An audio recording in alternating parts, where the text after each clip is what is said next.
If you think that this is what happened and it is a genuine miracle, then we have news for you. Keep watching.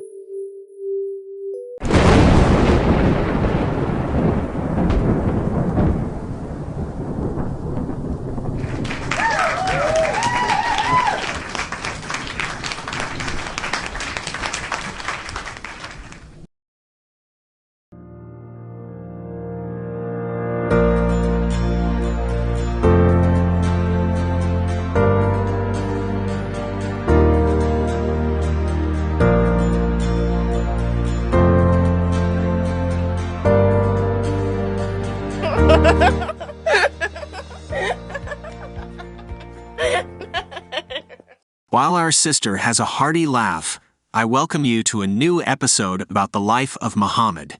In this episode, we will try to cast some light into the minds of those Muslims who have decided for themselves to believe in the antics of an ignorant and uneducated person who claims to be a prophet. It could have been possible to dupe the people of 7th century Arabia. But these are the days of illumination, and we have to dispel the darkness of Islamic ignorance. So let us begin.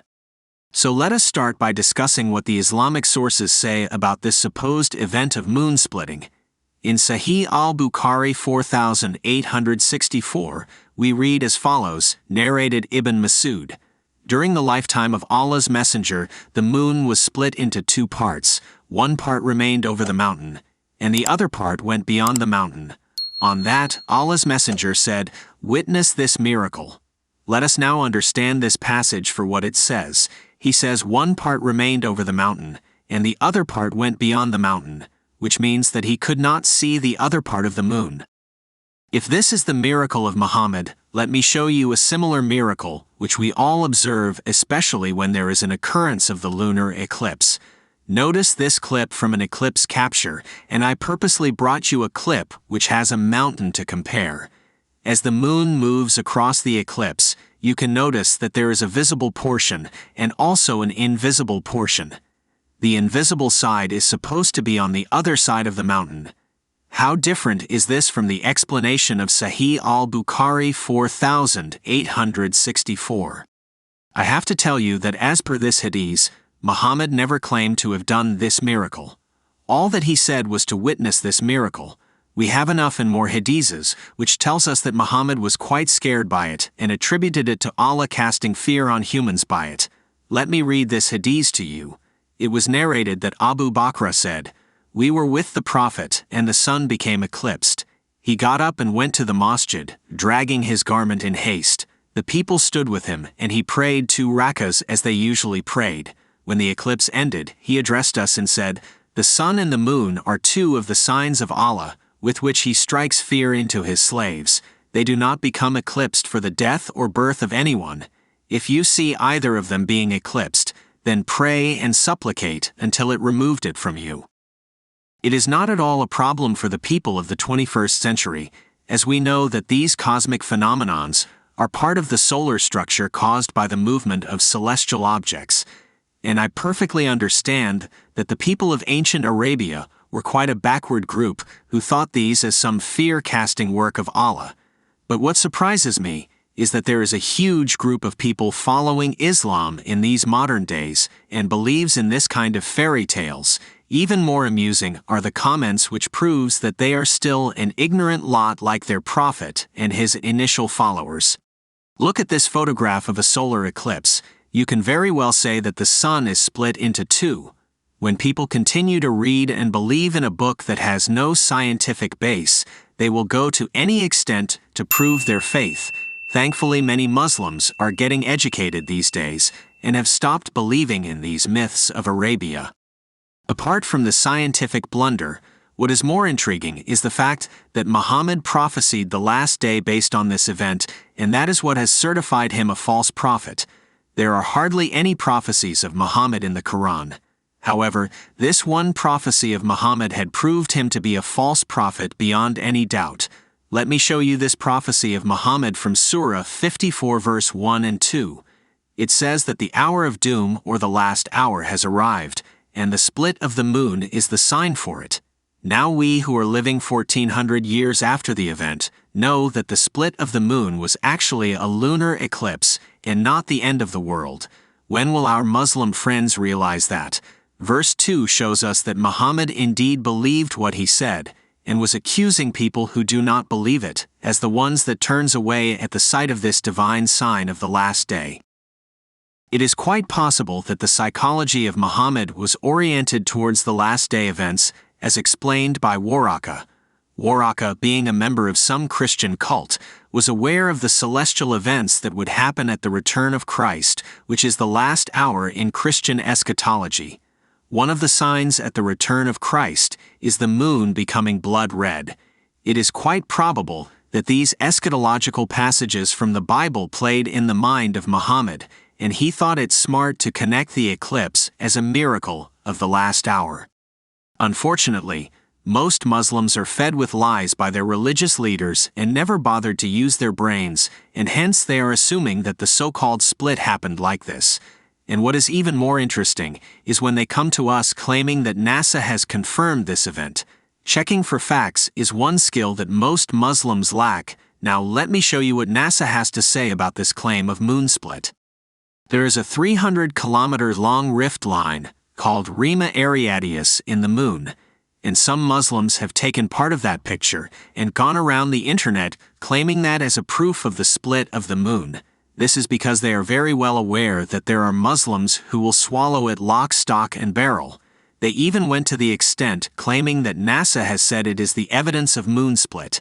Remember that the circumference of the moon is 11,000 kilometers. A small depression of 300 kilometers is an evidence only for ignorant people. If that is so, a better case for the split of the Earth can be made by looking at the Himalayas from the space.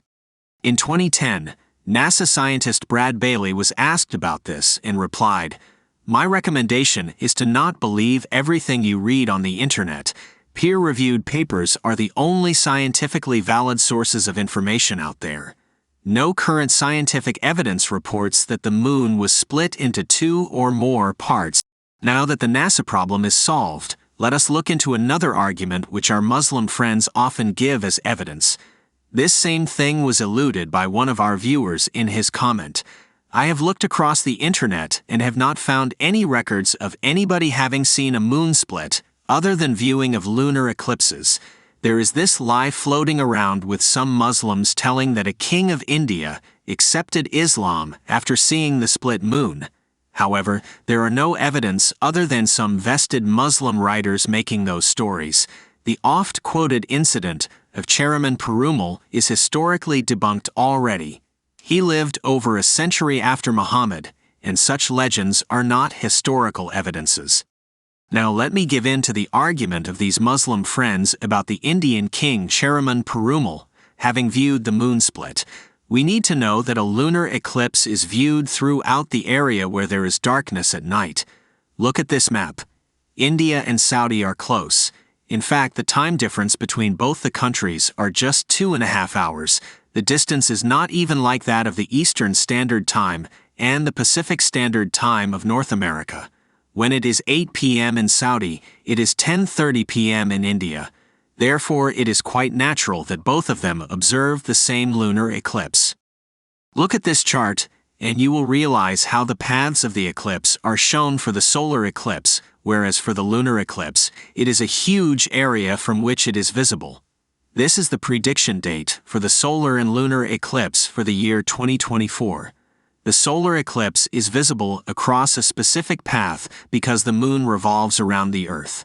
However, the lunar eclipse is observed for the entire part of the area as the Earth is much larger than the moon and hence covers the moon on a larger scale from the direct path of the sun. Now let me give in to all those arguments which our Muslim friends believe about the Indian king. Let us use our simple common sense. Assume yourselves to be in ancient India and be the king of a kingdom there, and it happens that one night you observe the moon splitting into two. What would you have done logically? Should you not have verified it with the subjects of your kingdom? And should they not have certified your experience? Remember that this is an event happening in the sky for all to see. So obviously many people would have testified of this. We do not have any record of that. Now let me extend this stupidity a little bit more. Let me assume that I, as the king, was the only one who saw it in the land. What would I have done? As nobody else has witnessed it, I would have claimed to have seen this miracle, and put it in the records, and made sure that all of my subjects are aware of it. Or else I would have ignored this, thinking this was a hallucination which was caused by some mind games. There is a 0 chance that I would have thought that this is a miracle done by some person in far-off Arabia. Absolutely 0 chance. Dear Muslim friends, if you enjoy reading and believing all these kinds of stories and assume it as historical events, you will become a laughing stock for the kind of ignorance you exhibit. However, if you have an immense desire for such fairy tales, may I recommend you these books of Aesop's fables? It at least have some moral lessons to be imbibed in your personal life. These are not the rants of a person who is certified as a bewitched person by his own wives. There is no real reason for anybody to believe a person whom his own favorite wife did not believe. Read this hadith. It says as follows, narrated Aisha. Once the Prophet was bewitched, so that he began to imagine that he had done a thing which in fact he had not done. This is another hadith which confirms that he was bewitched by a person using a comb, and the Prophet started doing weird things. It reads as follows, narrated Aisha. Magic was worked on the Prophet, so that he began to fancy that he was doing a thing which he was not actually doing. One day he invoked Allah for a long period, and then said, I feel that Allah has inspired me as how to cure myself. 2 persons came to me in my dream and sat, one by my head and the other by my feet. One of them asked the other, What is the ailment of this man? The other replied, He has been bewitched. The first asked, Who has bewitched him? The other replied, Lubayd bin al-Asam. The first one asked, What material has he used? The other replied, A comb, the hair gathered on it, and the outer skin of the pollen of the male date palm. The first asked, Where is that? The other replied, It is in the well of Darwan. So the Prophet went out towards the well, and then returned and said to me on his return, Its date palms, the date palms near the well, are like the heads of the devils. I asked, Did you take out those things with which the magic was worked? He said, No, for I have been cured by Allah, and I am afraid that this action may spread evil amongst the people. Later on, the well was filled up with earth. Why would any sensible person even think of believing the words of this prophet of Islam? It's beyond me. I would like to end this video with a challenge to our Muslim friends. The challenge is this. Send me 5 good things practiced by Muhammad in his lifetime, which any person can follow for a better life. It has to be appealing to the conscience of all humans and should be exclusive to the life of the Prophet. I am reiterating again. These 5 things should have been practiced by the Prophet of Islam, not just said, but practiced. Go ahead and put those things in the comment section. We have come to the end of this video. If you have liked the content, please do punch the like button and consider subscribing to the channel. Also, don't forget to click on the bell icon that will make sure that you are notified of all our latest videos. Till we meet again, may the good Lord bless you and keep you.